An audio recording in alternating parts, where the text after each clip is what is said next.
When you declare your own custom classes, you can assign them instance variables.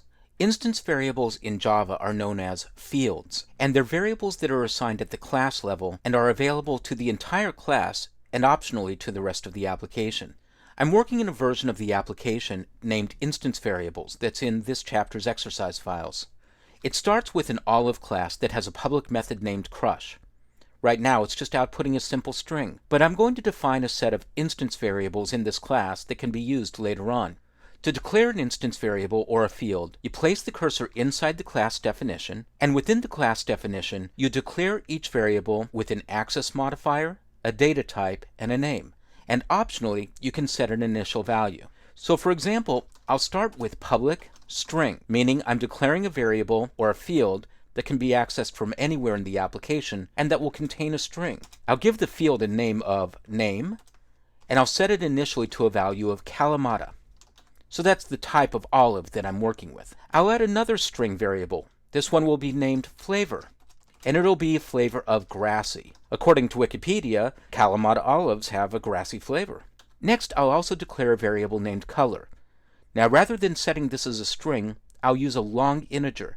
Colors can be translated into long integers using the same hexadecimal values that you might use in HTML for cascading style sheets. So I'll call this public, long, color, and I'll set it to a value of 0x000000, or black. And finally, I'll create a variable called oil. I'll set this as an integer, and I'll give it a value of 3.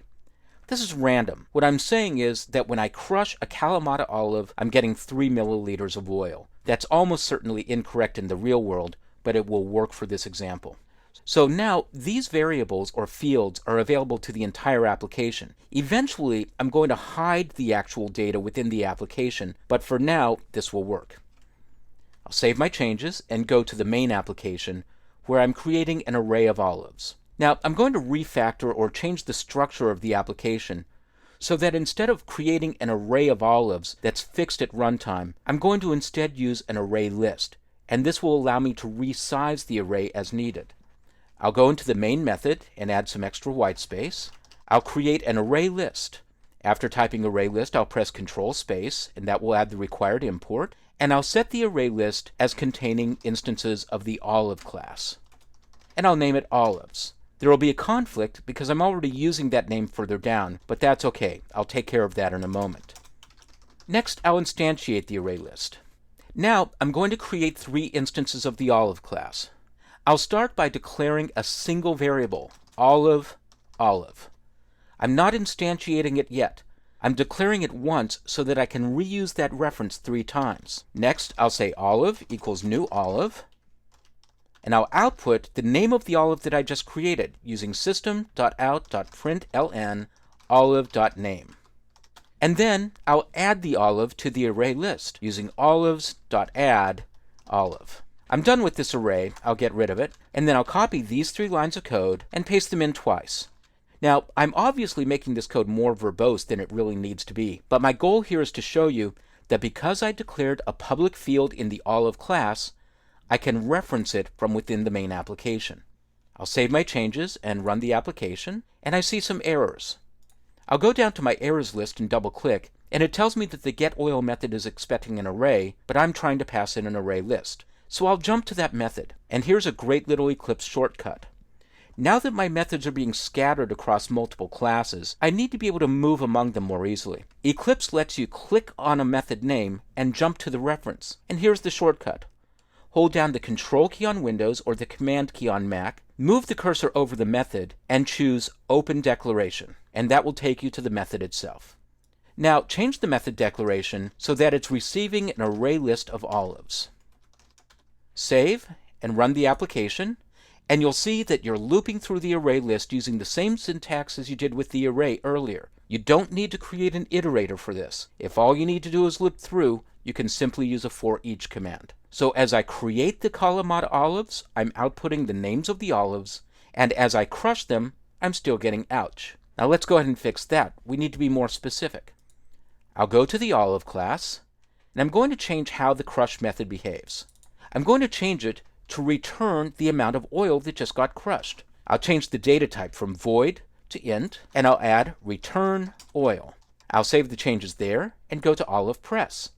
Within the olive press class and within its getOil method, I'll declare an integer variable named oil, and I'll set it to a value of 0. Within the for loop, I'll increment the amount of oil that I've received using oil plus equals olive.crush. I'll jump to the crush method. Remember that I'm returning the total amount of oil, which is this integer value. I'll come back to the olive press, and after the for loop, I'll output the amount of oil that I just received.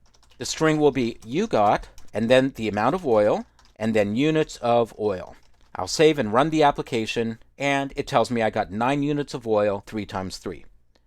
Finally, I'll go back to Olive. You might have noticed that at no point was I actually accessing the oil field from the main application, so I don't need to make this field public. And this is the first time I'm going to talk about hiding data within a Java application. In a Java application, you should only make data accessible that must be accessible to the rest of the application. If you can hide the data within a class, you should do it. So the only method that's actually accessing this value at this point is a method within the class, and I can make this field private. I'll save and run the application again, and it still works. So that's a look at how to declare instance variables or fields in a Java class.